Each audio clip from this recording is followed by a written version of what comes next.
Hello बच्चों, let's read the following question. A source of light of frequency nu is greater than nu naught is placed at 2 meter from the cathode of a photocell.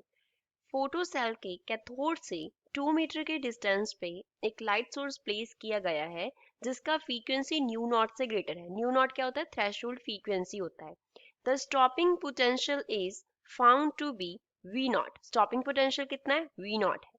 If the distance of the light source is halved, अगर जो distance है light source का उसको हम half कर दें, means उसको क्या ले आए, अब हम फोटो सेल के नियर ले आए।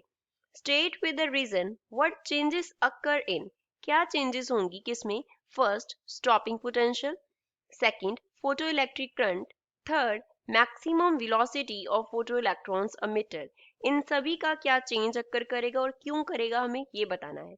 So first of all, we will talk about the key concept used in the question. इस question में क्या key concept हम use करेंगे?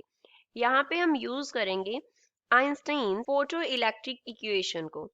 फोटो इलेक्ट्रिक इक्वेशन को according to Einstein photoelectric equation हमारे पास क्या रिलेशन होता है?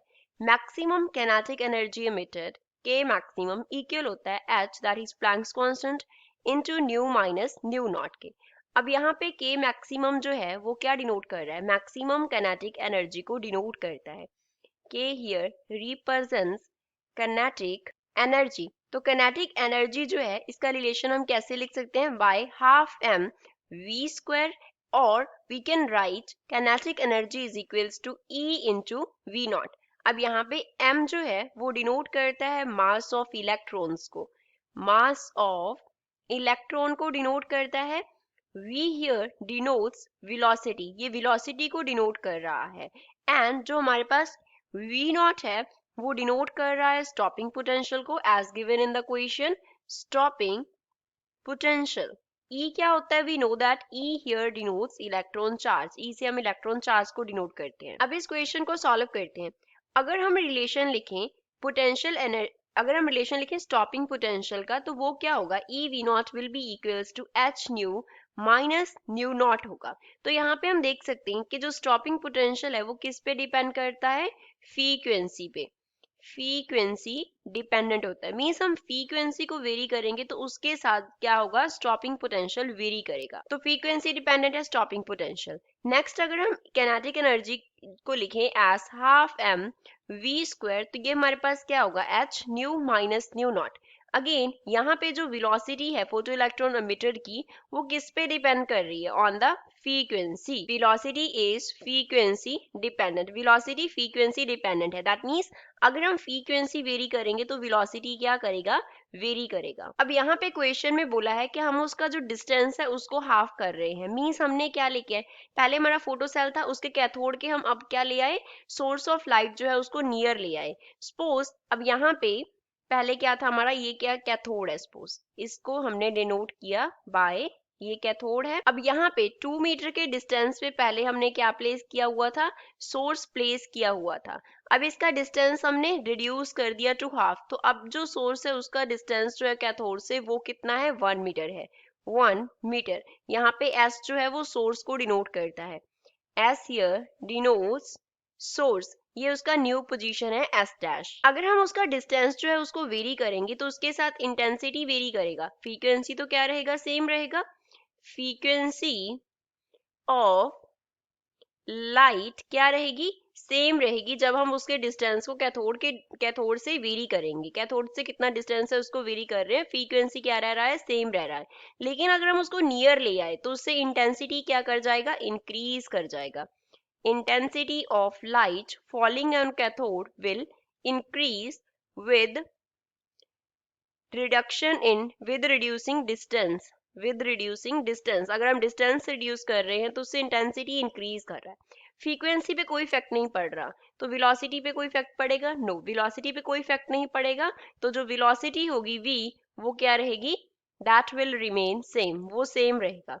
ऑल्सो स्टॉपिंग पोटेंशियल क्या था? फ्रीक्वेंसी डिपेंडेंस था, फ्रीक्वेंसी डिपेंडेंट था। तो इससे हम कंक्लूड करेंगे कि जो स्टॉपिंग पोटेंशियल है वो भी क्या रहेगा? सेम रहेगा। ए में हमें पूछा था स्टॉपिंग पोटेंशियल पे क्या इफेक्ट पड़ेगा, so this is here answer for the A part of the question. B में फोटो इलेक्ट्रिक करंट पूछा है, उसके बारे में अभी बात करते हैं। सी में बोला है मैक्सिमम वेलोसिटी, तो यहाँ पे जो काइनेटिक एनर्जी मैक्सिमम लिया तो ये वेलोसिटी क्या होगा, मैक्सिमम होगा, and this will also be here maximum velocity. तो यहाँ पे जो सेम रह रहा है हमारा वेलोसिटी वो क्या है, that is the maximum velocity. तो मैक्सिमम वेलोसिटी जो इमिट हो रही है फोटो इलेक्ट्रॉन्स की वो क्या रहेगी, सेम रहेगी। So this here is answer for the C part of the question. Now coming to the B part of the question, B part में हमसे पूछा है फोटो इलेक्ट्रिक करंट। क्या पूछा है, फोटो इलेक्ट्रिक करंट पे क्या इफेक्ट पड़ेगा। फोटो इलेक्ट्रिक करंट जो है वो हमारे पास बेसिकली क्या होता है, कितने नंबर ऑफ फोटो इलेक्ट्रॉन्स वहां पे क्या कर रहे हैं, इमिट हो रहे हैं, नंबर ऑफ फोटो इलेक्ट्रॉन्स। अगर नंबर ऑफ फोटो इलेक्ट्रॉन्स क्या होंगे, ज्यादा होंगे तो फोटो इलेक्ट्रिक करंट क्या होगा, मोर होगा। अगर नंबर ऑफ फोटो इलेक्ट्रॉन्स कम हुआ तो फोटो इलेक्ट्रिक करंट क्या होगा, कम होगा। अब नंबर ऑफ फोटोन्स कितने इमिट होंगे, जितने नंबर ऑफ फोटोन्स फॉल करेंगे, नंबर ऑफ फोटॉन्स फॉल करेंगे जो कि कंडीशन को सेटिस्फाई कर रहे हैं, frequency greater than new not, that is the threshold frequency से उनका फ्रीक्वेंसी ग्रेटर है, ये हमें क्वेश्चन में दिया हुआ है। तो नंबर ऑफ फोटॉन्स जितने फॉल करेंगे उतने नंबर ऑफ फोटो इलेक्ट्रॉन्स क्या होंगे, इमिट होंगे। नंबर ऑफ फोटो इलेक्ट्रॉन्स क्या होंगे, इमिट होंगे। तो यहाँ पे हम देख सकते हैं कि जब हम डिस्टेंस को रिड्यूस कर रहे हैं तो इंटेंसिटी क्या कर रहा है, इंक्रीज कर रहा है, इंटेंसिटी इंक्रीज कर रहा है। इंटेंसिटी के इंक्रीज होने का मीन्स क्या है, नंबर ऑफ फोटॉन्स जो फॉल कर रहे हैं उनका नंबर जो है वो इंक्रीज हो रहा है। Number of photons that are falling on cathode increases, वो क्या कर गया, इंक्रीज कर गया। अगर नंबर ऑफ फोटॉन्स फॉलिंग है जो इंक्रीज कर जाएगा तो कॉरेस्पॉन्डिंगली उतने नंबर ऑफ फोटॉन्स ज्यादा इमिट होंगे, नंबर ऑफ फोटो इलेक्ट्रॉन्स ज्यादा इमिट होंगे तो नंबर ऑफ फोटो इलेक्ट्रॉन्स क्या कर जाएगा, दैट विल ऑल्सो इंक्रीज, क्योंकि पर फोटोन एक इलेक्ट्रॉन जो है वो क्या होगा, इजेक्ट होगा। तो यहाँ पे हमने देखा कि जितने नंबर ऑफ फोटो इलेक्ट्रॉन, जितने number of photons falling increase करेंगे उतने नंबर ऑफ फोटोन इलेक्ट्रॉन्स का जो इमिशन हो रहा है वो इंक्रीज करेगा। तो कॉरेस्पॉन्डिंगली फोटो इलेक्ट्रिक करंट जो होगा that will increase, photo electric current क्या करेगा, इंक्रीज करेगा। सो सेकंड पार्ट के लिए ये हमारा आंसर हो गया।